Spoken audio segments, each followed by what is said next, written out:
Hello, welcome to the Echo Tips Podcast. In this week's episode, we're going to be reviewing some recent announcements at the end of September about new devices from Amazon. That's right, Echoes and drones and robots and more. All right, so we might not get into all of those different things, but we're going to drill in just a few of them, just kind of appraise you some of the new devices and Echo-related equipment that will be coming out this coming fall, and perhaps feature sets that will be coming out in 2022. But before we get into that in any sort of detail, we're going to go to a brief message about our podcast, and then we'll be right back.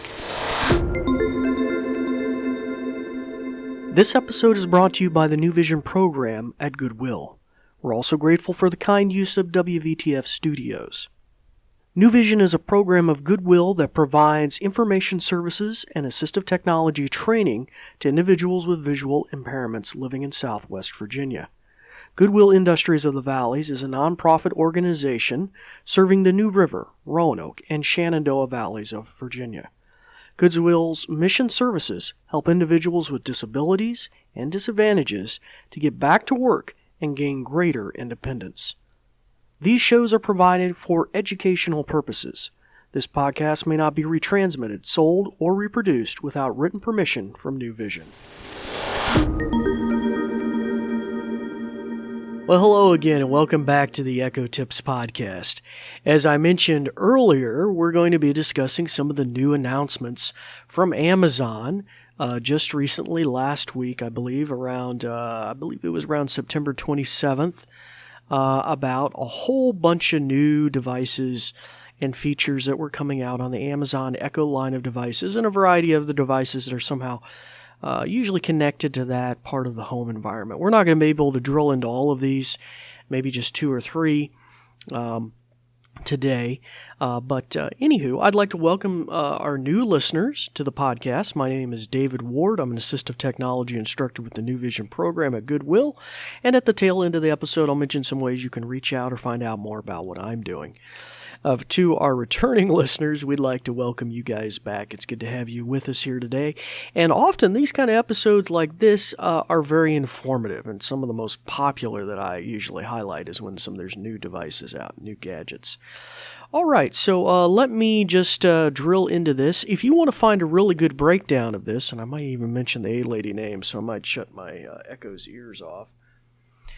If you want a really good breakdown of this, Tom Merritt's show, The Daily Tech News Show, does a fantastic job. And Tom, as a rule, always does a great job, but his crew does a great job as well. And if you look up his episode, his podcast, Daily Tech News Show, podcast for September 28th, you can take a gander at his show notes, get a lot of nice references to some of these different devices we'll mention today, and other takes by The Verge, by CNET, and even breakdown of a whole bunch of the different equipment that we might not have a chance to touch on much. And some of my information also I've pulled from my brain from other shows like This Week in Google and the like. All right, so let's just delve right into the ones that I think are going to be most applicable to our listeners. Since this is the Echo Tips Podcast, you're probably mostly interested in the Amazon Echo line of devices. And instead of getting a full refresh of pretty much everything, which we sometimes get, we pretty much just got just a handful of new devices that might be applicable to very specific demographics. So one of these devices is in the naming convention Echo Show 15. Now this is really designed for probably a home automation environment, although you could probably use it for, well, really anything you probably want to use it for. But it's designed to be really a wall-mounted screen, flat panel screen that's one of the largest they've ever created with the Echo built in. And that 15 means, of course, it's a 15-inch display. It's a 1080p HD smart display. So that means you can interact via touch, and you can also interact with your voice. And this one has really some unique features that you won't see on any of the other Echo shows, either the 10-inch or 8-inch.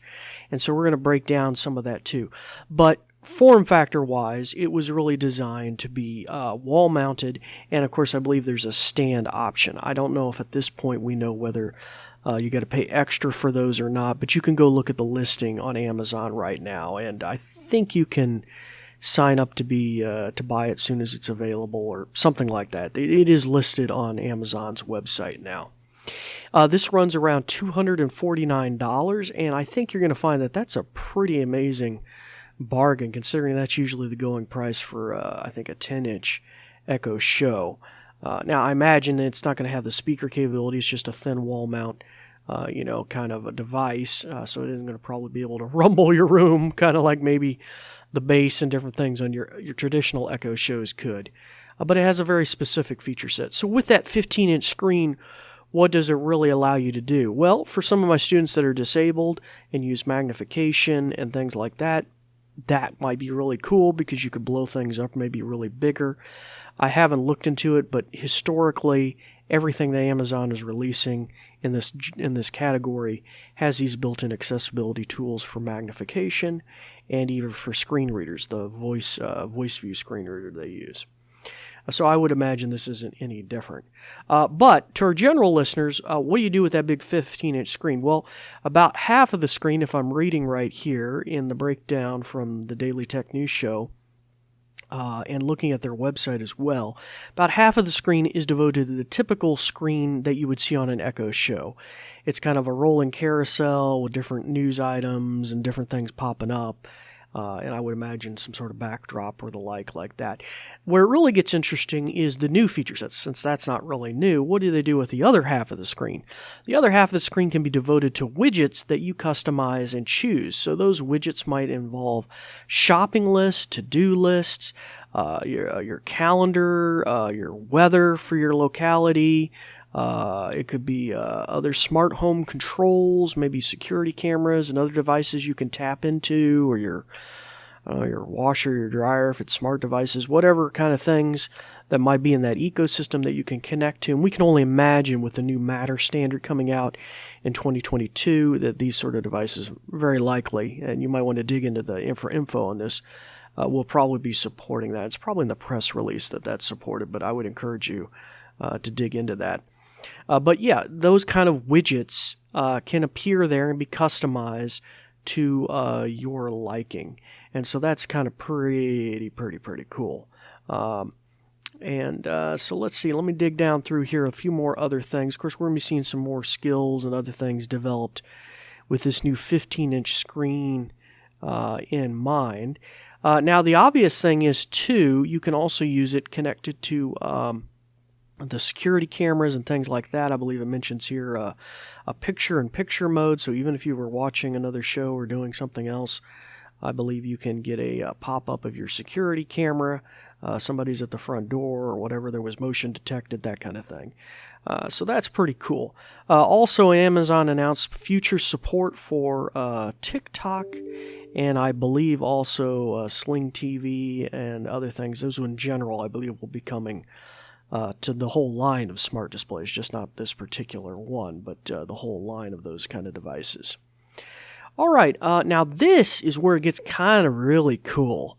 There is a camera built into this 15-inch Echo, and it has the ability to recognize, if you could program it as such, recognize people in the household and use a visual ID processing system. And really, what does that allow you to do? Well, it allows you to do content specific to the individual who's walking up and looking at the display at that time. So you can imagine that maybe it'll show your calendar instead of your wife's calendar, or even I think here it mentions here too, with children and things like that. It could, of course, go into more of a family safe mode just in case, so they can't bring up some sort of, bad rated TV show for them or something, not a child appropriate TV show. So pretty cool there, and so it has to have a pretty powerful processor in there to do that. It mentions here the AZ2, I think, neural engine, CPU, and different things to make that appropriate. Yeah, it mentions here the children safety feature too, and content filtering. So pretty cool. It comes in a basic black frame, I believe, here with a white bezel. I don't know if there's going to be additional options to that. As I mentioned, a stand and wall mount accessories are going to be highlighted as well, and around $250. So probably super cheap. So I think this facial recognition thing, this is really going in a direction that I'm very interested in, especially I believe with other cameras that they can have throughout the house. So just to give some context to what I was talking about, because people are like, Creepy Dave, object recognition, face recognition. In this particular context, Wyze camera and I believe Ring, a competing product, I think Wyze might be an Amazon, it's all blurry to me at the moment, I don't have the figures in front of me, are all talking about particular types of training the camera to recognize certain things. The dog sitting on the couch, whatever, you can start going wild with what it's doing and then it blares the horn, get off the couch. Anyway, for me though, and some of my students who are visually impaired or have other handicaps, in particular, I think it'd be great if I could point a camera at the driveway and I know when my disability van shows up to take me to work, or a UPS man or a FedEx truck arrives, I could get some sort of notification, just not that there was motion outside, but that it actually recognized a particular object. So Amazon on a lot of different fronts is doing some of this with their grocery stores and the like, so that's kind of where I was going. Anyway, so I'm looking at the time code now. We've gone really long. So in the next episode, we'll pick up with the other products that were announced. We might not get into all of them, but one of the children products about the Amazon Glow, really cool stuff with a projector that the children can interact with, an image that's projected on a desk or something. Pretty cool stuff. And maybe we'll talk about some of the other security products. The drones, more details have come out about flying drones to check and see if you left the stove on, or do a security check of your house when you're out on vacation or something. And also a little Astro robot that can drive around your house and do certain things too, like security checks or drive a beverage or release a doggy treat to the dogs, go around, pretty cool stuff. So we'll talk about that in a future episode because we're kind of going a little long now. If you'd like to find out more about me, you can look me up at Goodwill Industries of the Valleys on Twitter or Facebook and tell us what you're interested in hearing more about, or you can find out more about our website at goodwillvalleys.com/newvision, all lowercase, no spaces. Until next time, we thank you for listening. Thanks, Dave. In conclusion, let me tell you a thing or two. This episode is brought to you by New Vision at Goodwill Industries of the Valleys, and it is also made possible in part by a grant from Community Foundation serving Western Virginia. And there's more. We're also grateful for the kind use of WVTF Studios. New Vision is a program of Goodwill that provides information services and assistive technology training to individuals with visual impairments living in Southwest Virginia. For more information, check out our website at goodwillvalleys.com/newvision, with no spaces. Goodwill Industries of the Valleys is a nonprofit organization serving the New River, Roanoke, and Shenandoah Valleys of Virginia. Goodwill's mission programs help individuals with disabilities and disadvantages to get back to work and gain greater independence. These shows are provided for educational purposes. This podcast may not be retransmitted, sold, or reproduced without written permission from New Vision. Thanks for listening.